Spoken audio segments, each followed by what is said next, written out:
Okay, today I wanted to dive straight into, with this audio guide, nutrition and how nutrition helps us when we're going through a difficult period or when we're under a lot of stress.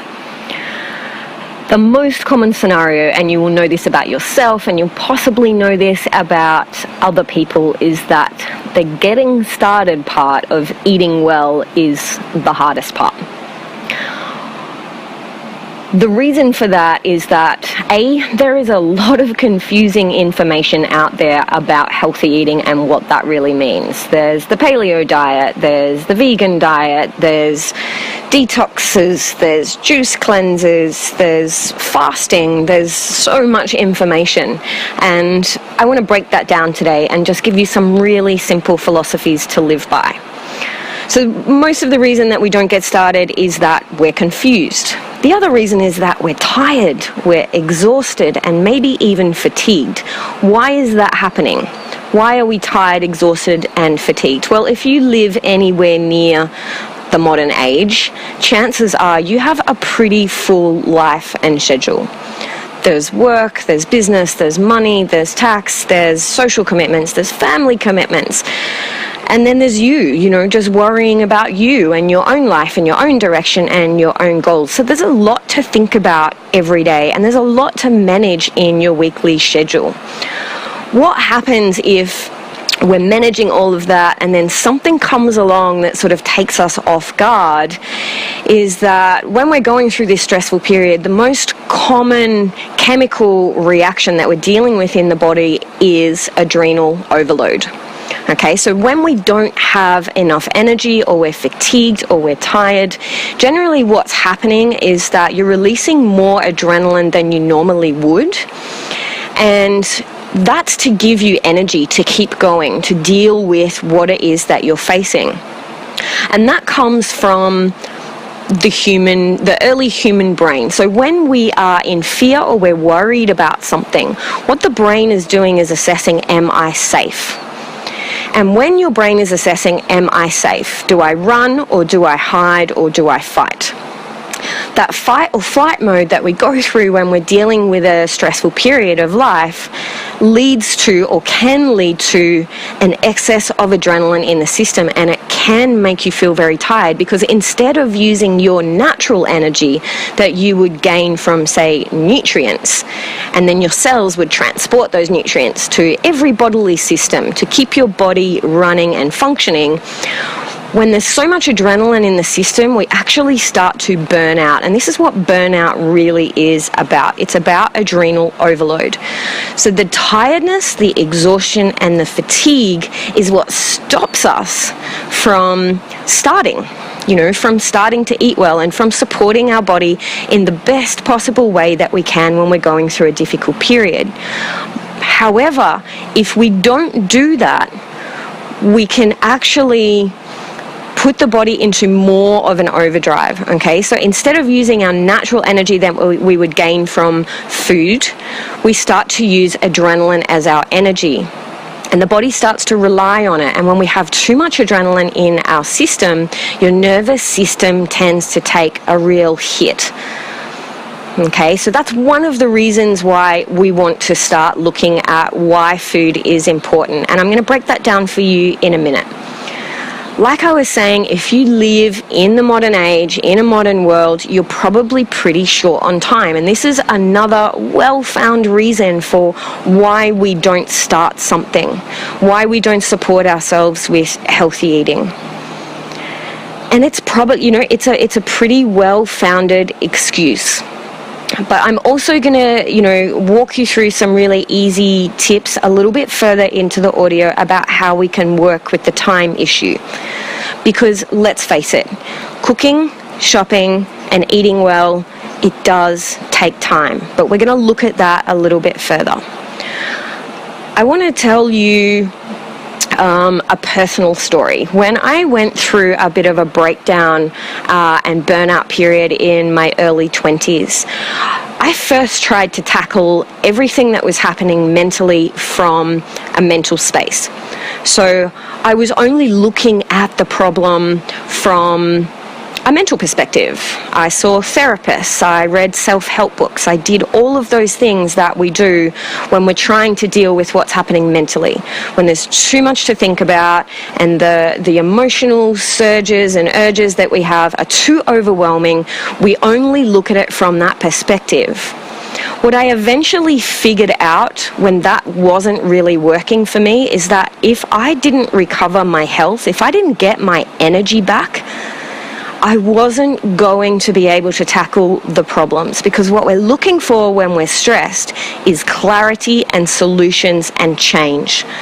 We want to innovate change, and we can't do that if we're tired, exhausted, and fatigued. So what I did is I dived headfirst into food, cleansing, and natural supportive ways to be able to support my nervous system through that stressful period that I was going through.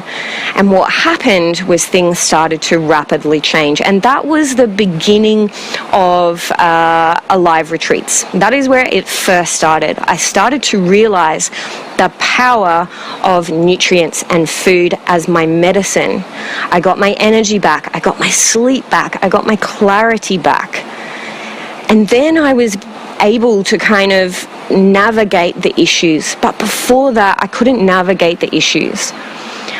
When clients come on our retreat, and I've been doing a little bit of research recently, I've been going back through, we have hundreds of health forms and inquiry forms for people on retreat. And we always ask people specifically in their health form the top 5 things, the 5 goals that they have for their retreat. Now, our retreat is a mental and emotional well-being retreat. It is geared towards people going through a really stressful period in their lives. We're not just a health retreat. Mental and emotional well-being is what we do. Okay, so what I was doing when I was looking back through these forms is I was trying to look for, I was looking through people's goals and what they would write down. And I was actually really surprised, because most people coming to our retreat, even though further down the form they would talk about their story and the struggles that they were having, in their goals, the top thing that everyone put in the number 1 box, the number 1 goal, was nutrition. And this really surprised me when I was looking back. They had figured out for themselves that they needed to support their body. And supporting the body is not just about eating well. What happens when we start to really support the physical body is that we start to build this nurturing, compassionate, and kind relationship with ourselves. The second thing that a lot of people wrote, which again really surprised me, was immunity. So what happens when we're, say, adrenally burnt out, or we're going through a difficult period and we're feeling really tired, is your immune system doesn't function properly. So we tend to start to have niggling health issues. So that surprised me as well. People wrote the word immunity. I want better immunity. And the third thing that everyone wrote was that they wanted to believe in themselves again. So they had actually put in this order, predominantly, most people, they wanted nutrition, knowledge of how to eat better, not just eating well, but they wanted the knowledge behind that. They wanted better immunity. They wanted to avoid sickness. Sickness is costly. It takes us time to recover, and it costs a lot of money. It takes us away from doing the things that we love. And they wanted to believe in themselves again. So when we start looking at nutrition and food and eating well, it's not just about eating your greens. It's about taking care of yourself, self-care. And what that actually gives you is confidence. I'm doing something kind for myself, and I like my body and the way that it feels, which is going to help you believe in yourself again. When I had my little girl, Winter, who's now 7 years old, we went through a really difficult period. Okay, so when she was born, Winter contracted a very serious infection in the hospital. Now, up until this point, I was eating organic. I was eating whole foods. You know, we were eating really well. I had prepared for the pregnancy. I was strong through the pregnancy. I had a great pregnancy. But things went south through the birth, and that infection, little did we know, was going to drastically change our lives forever. It forced me into overdrive 2 years into her life. She was a very unwell little girl, not only physically, but mentally. By the time Winter was 3, we had the diagnosis of PDD. PDD is a very, very close cousin to autism. So again, for the second time in my life, I was forced into research and study mode. I went looking for the most amazing dietary protocols I could get my hands on from people who knew this and had done the research around the effect on food as medicine for our mental health. And this is where it's really important to understand that what we eat, and I'm going to go through it in a minute in a little bit more detail, has a drastic impact on our mental health. For 2 years, we navigated a really amazing dietary system, and we were on the strictest diet ever. And believe me, at that time, I didn't have the energy to do it, or I didn't think that I did. I didn't feel like I had the time to do it. I had a really busy schedule. I had a toddler who was mentally not coping well at all. She was a very unhappy little girl. She wasn't able to communicate or walk properly. And I had a full-time retreat business. Okay, so I didn't think I had the time either. But I realized that without our health, we weren't going to be able to do anything. Life wasn't going to be worth living if we didn't get our health back on track.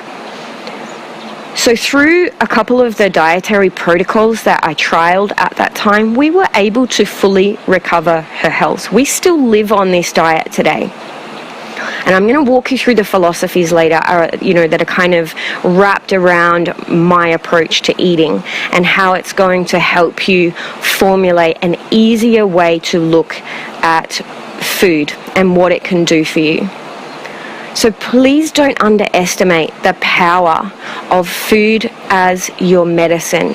This is not just about eating well.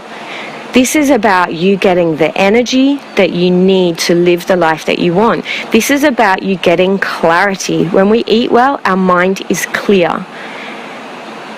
When we eat well, we support the nervous system. So the stress that we're going through, the chemicals that are being released, the stress hormones that are being released in your system are reduced and supported when we eat well. We want to be able to sleep properly. When your mind is running 1,000,000 miles an hour, there are natural ways to be able to help you sleep better so that you can focus and find the solutions and the answers to your problems that you're looking for. And we want to feel good about ourselves. When we wake up feeling fresh, when we have the body and the weight that we want, it tends to bring us more confidence. It tends to help us believe in ourselves. And when you just take one step forward, because that's all we want to do today. We don't want you to transform your diet and become the healthiest person on the planet. What we do want is just one step forward. And when you do that, you're backing yourself. You're putting your health as a priority, and you're putting yourself as a priority, and that's going to help you believe in yourself again. Now, why is it so important for your mental and emotional well-being to eat well? There is this awesome scientific understanding between this very important link between your brain and your digestive system. If you Google gut-brain link or gut-brain connection, you might have even heard of it. The research is fairly old, but it's been more coming to light in the last 5 years when we're starting to see a real rise in childhood behavioral issues and the effect of food on those issues. It's also the case with adults that we're starting to realize if we don't support ourselves. You know, a lot has changed in the last 50 years in terms of what has happened to our food, and I'm not really going to go into that today because it's on a whole other kind of workshop on its own. But this connection is magical. One of the first things I look at if I'm helping you put a dietary plan together is what your nutrient intake actually is. Okay, so this is going to come down to the quality of what it is that you're eating. Why do nutrients matter? When nutrients enter the digestive system, they go through this magical transformational process where they are broken down and then transported by your cells throughout the body to every bodily system.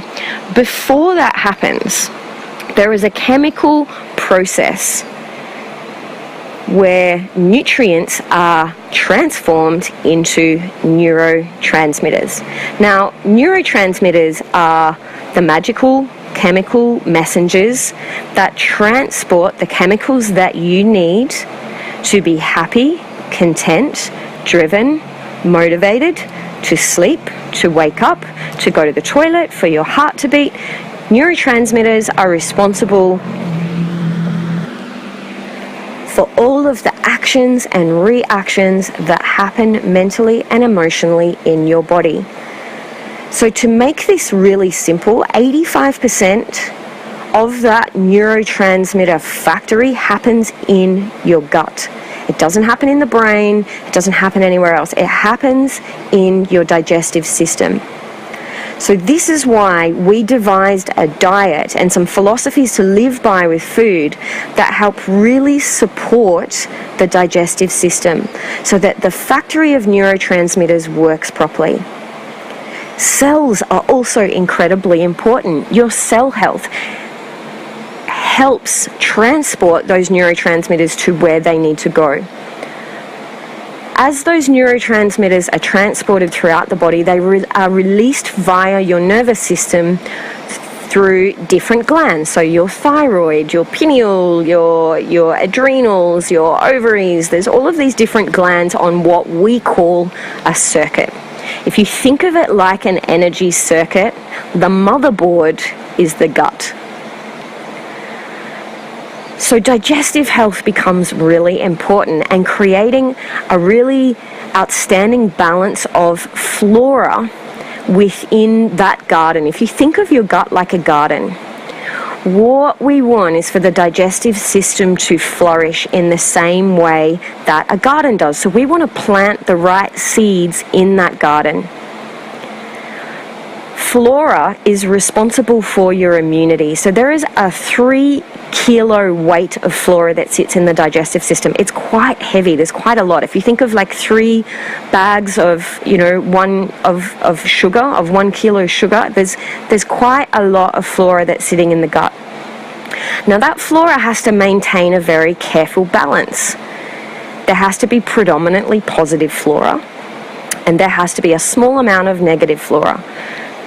Issues with immunity and neurotransmitter function occur when the balance of flora is off. So you'll notice with some of the tools that I talk about today that we're trying to keep that balance perfect.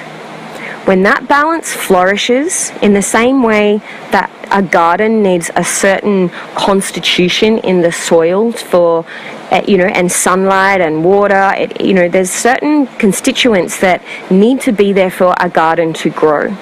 And your gut is the same. So with the Alive Diet, what we did is pull together the protocols that we knew focused on this heavily, and we made it more manageable for the everyday person to be able to fit into their schedule and a busy life. We took out what can rock the balance of that flora, and we put in what helps the flora grow. Now, I'm not going to go through all of those constituents today, but I am going to talk to you about the philosophies behind the diet. And all I want you to do today, I don't want you to become the healthiest person in the world.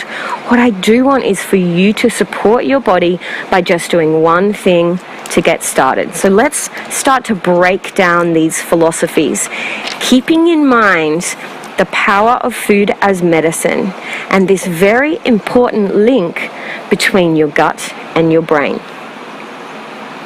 So we just want to do one thing. Before we get started with the philosophies, I would really love for you to have a think about your weekly schedule. Okay, because when we start thinking that we don't have enough time, chances are we're spending more time thinking about why we should be eating well and that we don't have enough time, and that time could actually be spent in the kitchen. When we procrastinate and put it off, it becomes harder and harder and harder. So we just want to get started. But to do that, we need to be organized.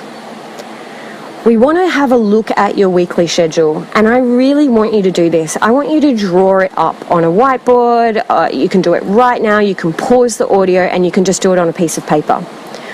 This is one of the most powerful tools, and I find some people almost fall over when they see their weekly schedule. When they see how much they're trying to fit into a week, they realize that there's a much bigger problem than just having a lack of time. They realize that their life, the way that it's set up, the choices that you've made are actually inhibiting you from being healthy. What I'd like you to do with your schedule is put your health just for the next couple of days at the top of your priority list. Everybody else's needs are going to go below that. I'm not saying quit your job, I'm not saying do less hours, but I'm saying have the mindset and the intention to put yourself first. Okay? There are easy ways that we lose time. So there's always going to be pockets of time throughout the week, but we just want to prioritize you first. There's going to be pockets of time where you can do that. One of the biggest time wasters is TV. So maybe you're going to have to compromise with TV. For me, when I'm stressed, Netflix is my best friend. Just sitting there, avoiding, doing what I know is really good for myself and just clicking next, next, next, and, getting through an entire series as fast as I can. It's my comfort. But it doesn't actually serve me very well. For starters, I'm horizontal, when what we want to be is upright and moving and being active. When I get in the kitchen and I prioritize it, I actually really enjoy the pottering around. It can actually be really therapeutic, and there are really fast ways, like preparing food in bulk. One things that I do is I make Sunday night and Wednesday night priorities for preparing as much as I can for the week of my basics. Okay, so I always make sure that I have a couple of slow cooked meals done on a Sunday and a Wednesday. The slow cooker can become your best friend.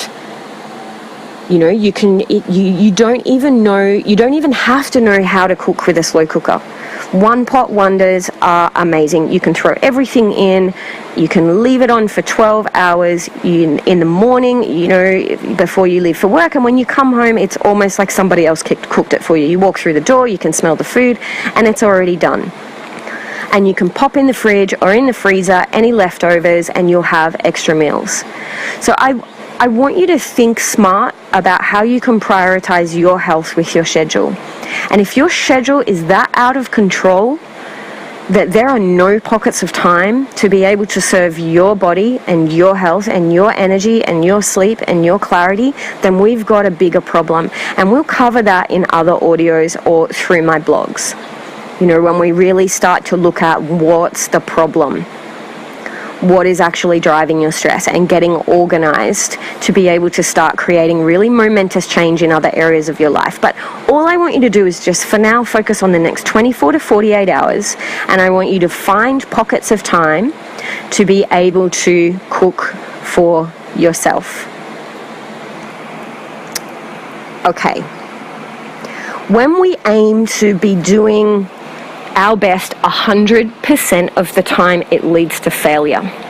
So like I was saying, I don't want you to focus on, right, I'm going to become healthy. I'm going to, do a detox for 6 weeks. You are setting yourself up for failure.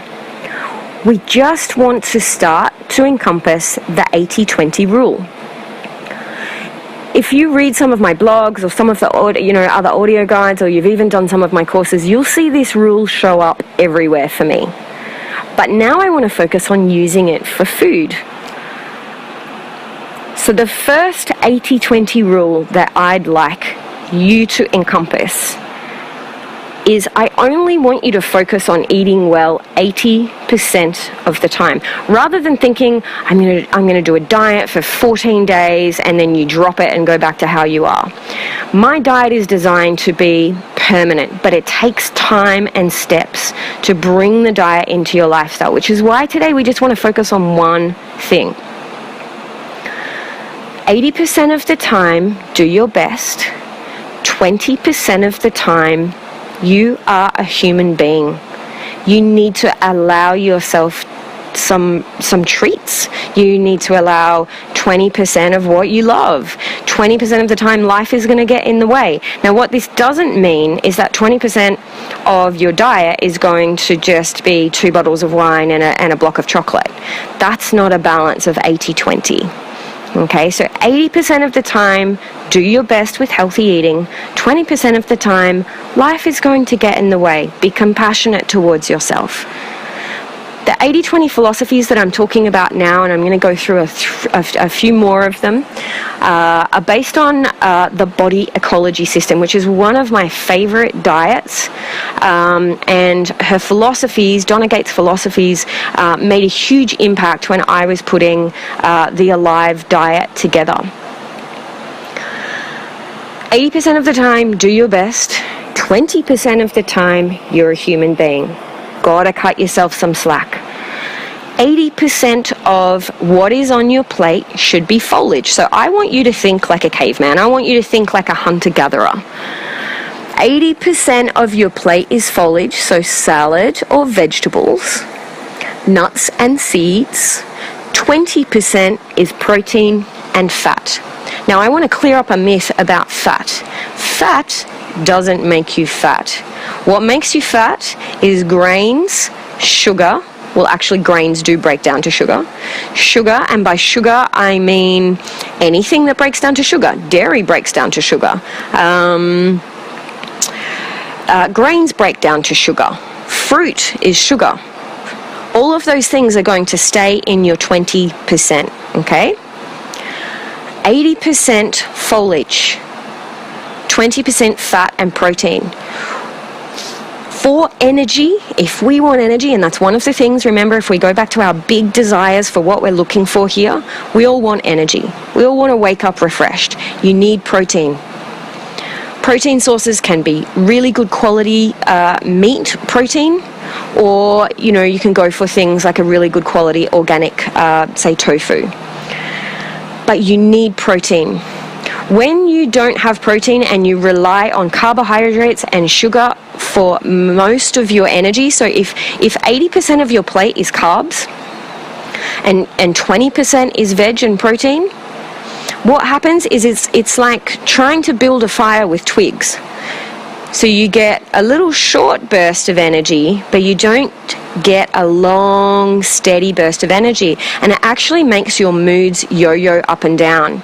It affects your concentration. It affects your focus.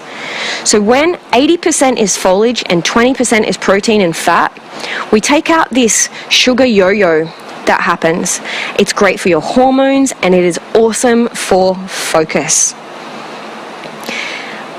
Please note that when you take out carbs or you reduce them down to your 20%, that you'll crave them. Your body is looking for sugar for energy. So you don't have to eliminate them completely. We just want to reduce them down so that you're having, say, a salad with chicken. Or you're having vegetables, small amount of chicken. As opposed to big chicken, lots of pasta or something starchy like like potato, and then a little bit of veg. So we just want to swap it around. Lots of veg, small good quality piece of protein. Now, good fats, good oils. Coconut oil is the best oil for cooking. Olive oil, best oil for salad. Keep it easy and simple. Fat doesn't make you fat. Grains, sugar, and alcohol. Alcohol affects your weight massively. So if one of your de-stress mechanisms, and let's face it, it works, is to drink wine or spirits at night to help get yourself to sleep, that can affect your weight. So if weight is something that you're worried about, alcohol, sugar, they're all going to stay in your 20%. I'm not saying don't ever have them. I'm saying use the 80-20 balance. Okay, 80% of your plate, alkaline, 20% of your plate, acid. Why does it matter, and what are alkaline foods?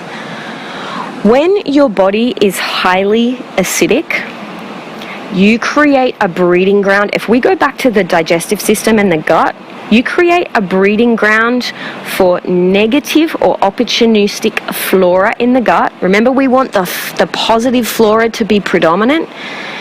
When your body is acidic, you actually create a breeding ground for negative flora to overgrow. And that matters because you're going to affect your ability to transport nutrients and neurotransmitters to the rest of your body.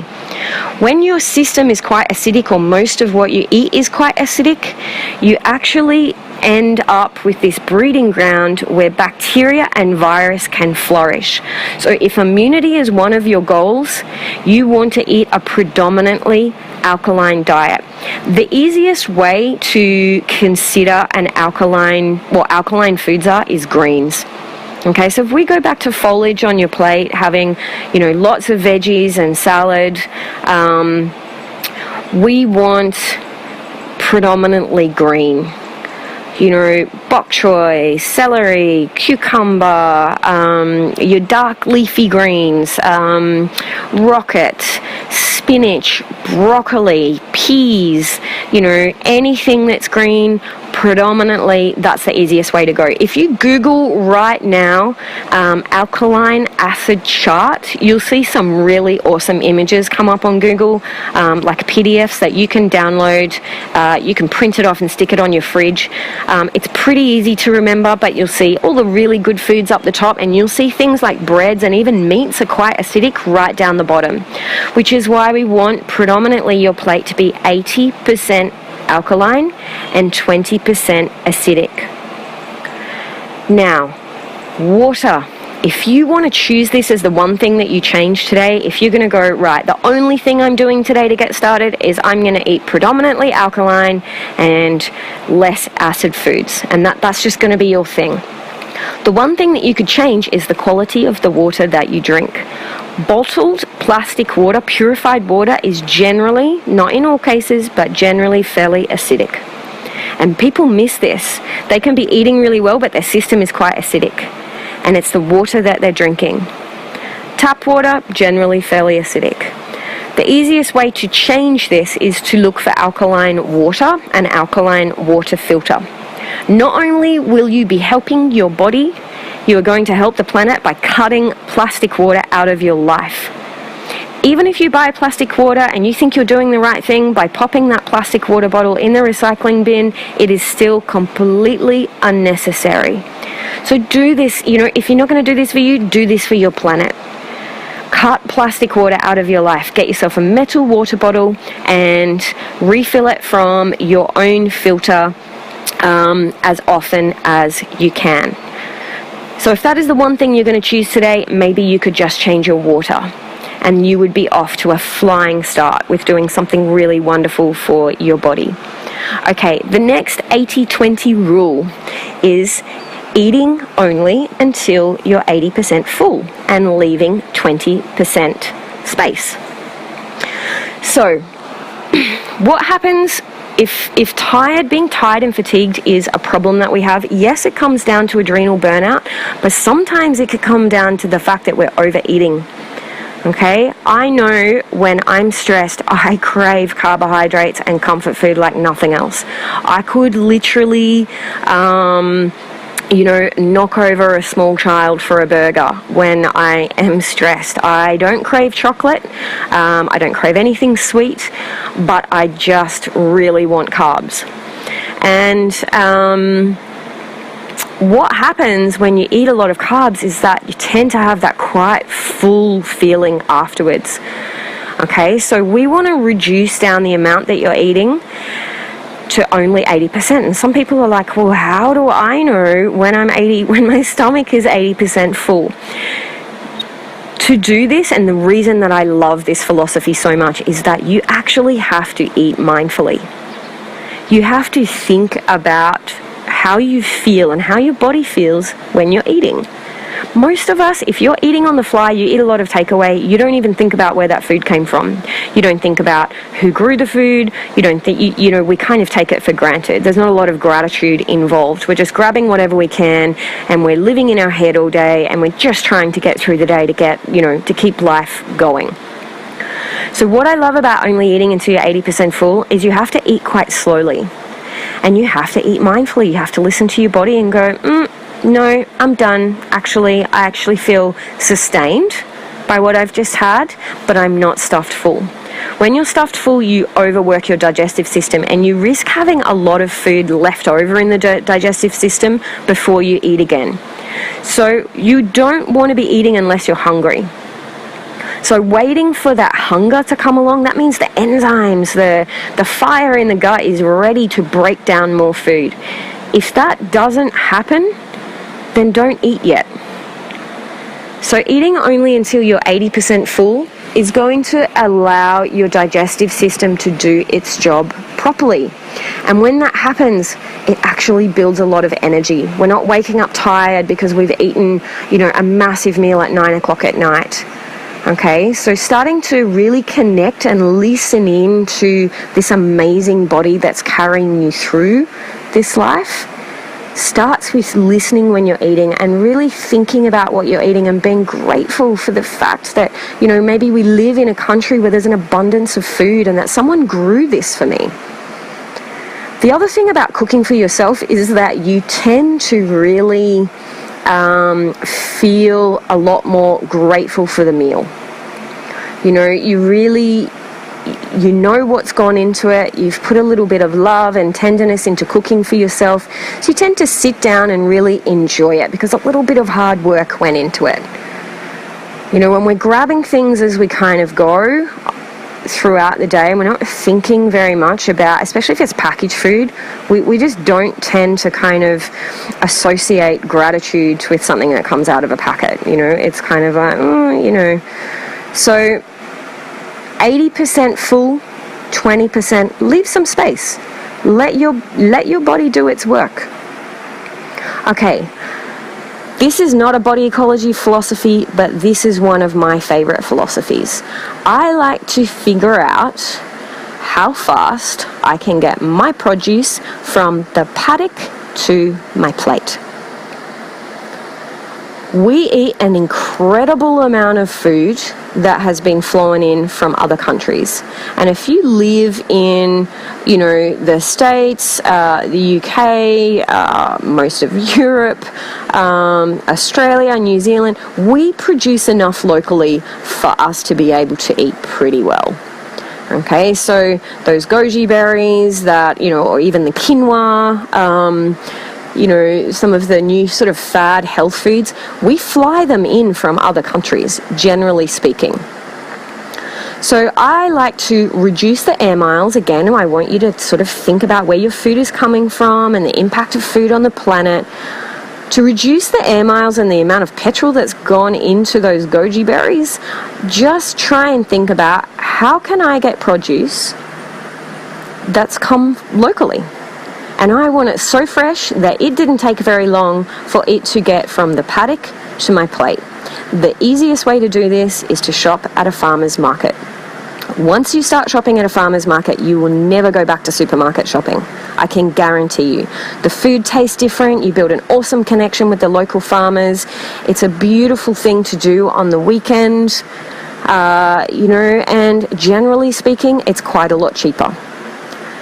Generally speaking, at a farmer's market, most of the produce is untouched. Generally speaking, you need to ask around.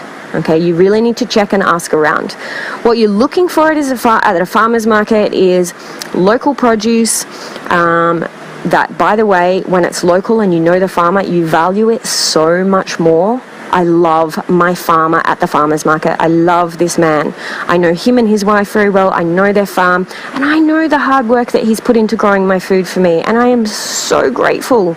I never waste any of it because I'm so grateful that he grew that for me.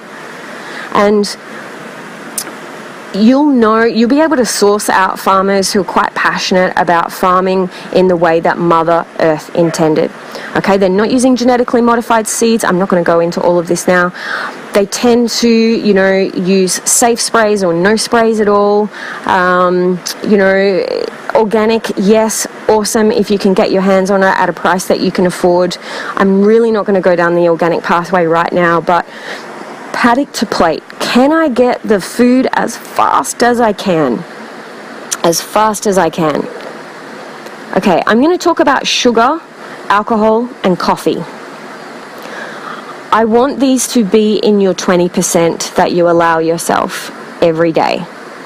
Okay, so if you have 4 coffees a day, that is not an 80-20 balance. Okay, we want to reduce it down to 1 a day and have it in the morning. Do not drink coffee past midday, because whether you believe it or not, or you feel the effects of it or not, it does affect your nervous system. It's putting your nervous system into overdrive, and there are lots of little chemical messengers trying to tell your body what to do at certain times. Coffee interrupts that process. Do it in the morning and then leave it. It's not helping you deal with your stress in the way that you think it is. Sugar is the same. It yo-yos your energy levels up and down. It affects your focus. And we want to be on an even keel. The bigger picture here is that we want to be able to forge forward and create the life that we want for ourselves. We want to believe in ourselves. We want to have energy. We want to have clarity. There's more going on here than just health. So think of the bigger picture. If I really want to be the person that I want to be, there's some compromises and small changes that I can make. Sugar and anything that breaks down to sugar, which basically includes alcohol, is going to stay in your 20%. Okay, here's what I want you to do today. Based on the philosophies that I've just covered, paddock to plate, reducing sugar, coffee, and alcohol, and putting them in your 20%, so just reducing them down. 80% of the time do your best, 80% foliage on your plate, 80% alkaline, and only eating until you're 80% full. I want you to just choose one thing. I don't want you to go for doing them all. I just want you to choose one thing, and over the next 24 to 48 hours, I would love for you to take a look at your schedule and see where there's room to move to fit this into your life. If there's no room to move, if there really isn't, listen to the other audio guides that I have, because we talk more about changing mentally and emotionally and changing your life in general. But for now, 24 to 48 hours, I'm sure it's possible that you can fit in one philosophy, prioritizing your health and you first. And I want you to see what that feels like. And I want you to actually do it. I want you to start now. The best way to start something is to tell someone you're doing it. So the other thing that I would love you to do below this audio is I really want you to put a comment in below that tells me and everybody else here what it is that you've chosen to do, and commit your commitment towards putting it into your life. If you have any other comments and any other questions, pop them in below, because I'd love to see your comments and questions and be able to answer them if I can. I hope this audio has given you a very small snapshot of the way that I look at food and nutrition for mental and emotional well-being. And please leave me a comment below, and I hope we can chat soon. Have a great day. Bye.